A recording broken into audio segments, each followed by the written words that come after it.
Pirated SPG. Striktong patnubay at gabay ng magulang ang kailangan. Maaaring may masiselang tema, lengguwahe, karahasan, sexual, horror o droga na hindi angkop sa mga bata.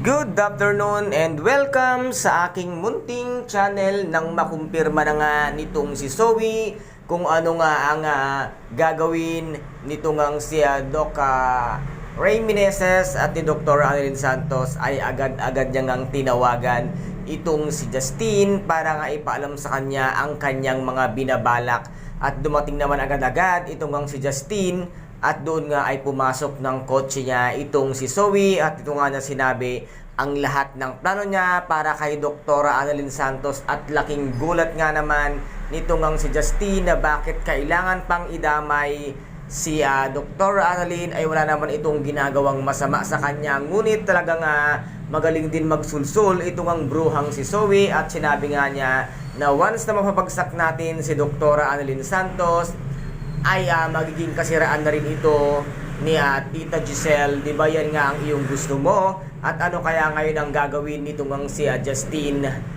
Tulungan niya kaya itong si Zoe sa kanyang masamang plano para nga pabagsakin itong si Dr. Annalyn Santos at dito naman ay mag-iisipan ni Justine ang inaalok nga na plano nitong bruhang si Zoe at dito nga ay tatawagan na nga itong si Justine si Dr. Annalyn Santos upang pagbantaan nga ito na mag-iingat dito nga kaya demonyitang si Zoe dahil nagmana nga ito ng kademonyuhan sa kanyang mami Moirang Demonita at dito naman ay dumating na nga itong si Chantal Dubois na laking gulat nga nitong si Doc RJ at Miss Giselle Tanyag nang ito ay magpakilala at kaapelyido nga ito ng demonyitang si Moira. Ito kaya ang maghihiganti sa lahat-lahat ng mga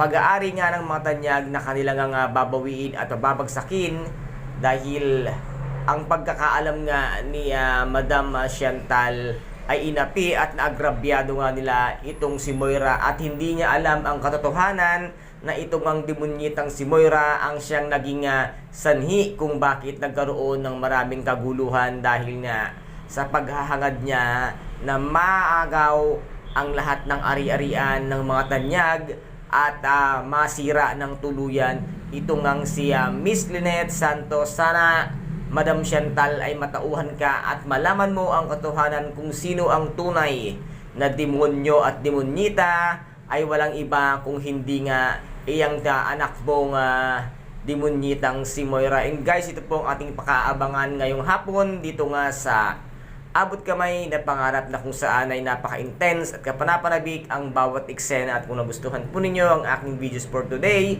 paki-subscribe na lamang po ng aking channel, paki-like and share para maging update kayo sa lahat ng gagawin kong videos. Maraming salamat po. Ingat!